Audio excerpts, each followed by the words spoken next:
C'est donc en jouant avec Ginette que je me suis aperçu que la compagnie des femmes m'était indispensable.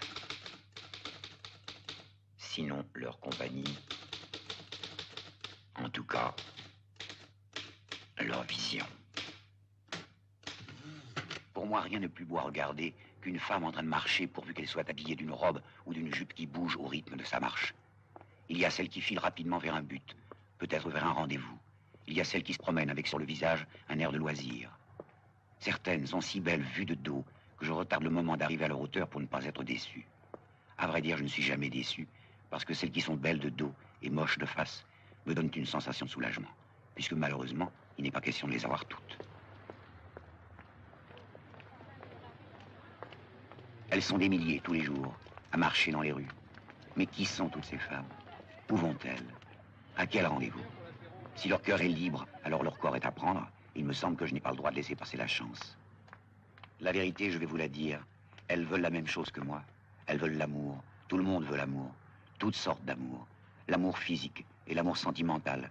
Ou même simplement la tendresse désintéressée de quelqu'un qui a choisi quelqu'un d'autre pour la vie et ne regarde plus personne. Je n'en suis pas là, moi. Je regarde tout le monde. Comme certains animaux, les femmes pratiquent l'hibernation. Pendant 4 mois, elles disparaissent, on ne les voit pas. Au premier rayon de soleil du mois de mars, comme si elles s'étaient donné le mot, ou comme si elles avaient reçu un ordre de mobilisation, elles surgissent par dizaines dans les rues, en robe légère et talons hauts. Alors la vie recommence.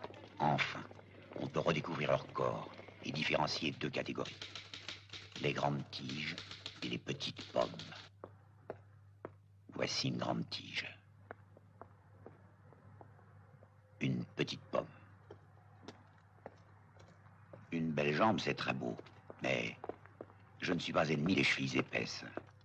Je peux même dire qu'elles m'attirent, car elles sont la promesse d'un évasement plus harmonieux en remontant le long de la jambe. Les mystères de la poste. Insondable. Insondable. Les jambes de femmes sont des compas, Les jambes de femmes sont des compas qui arpentent le globe terrestre en tous sens, lui donnant son équilibre et son harmonie. Je me suis rendu compte récemment qu'en hiver, je suis attiré par les grosses poitrines, alors qu'en été, les poitrines modestes me conviennent parfaitement. Voilà 2 petites pommes qui se tiennent par le bras.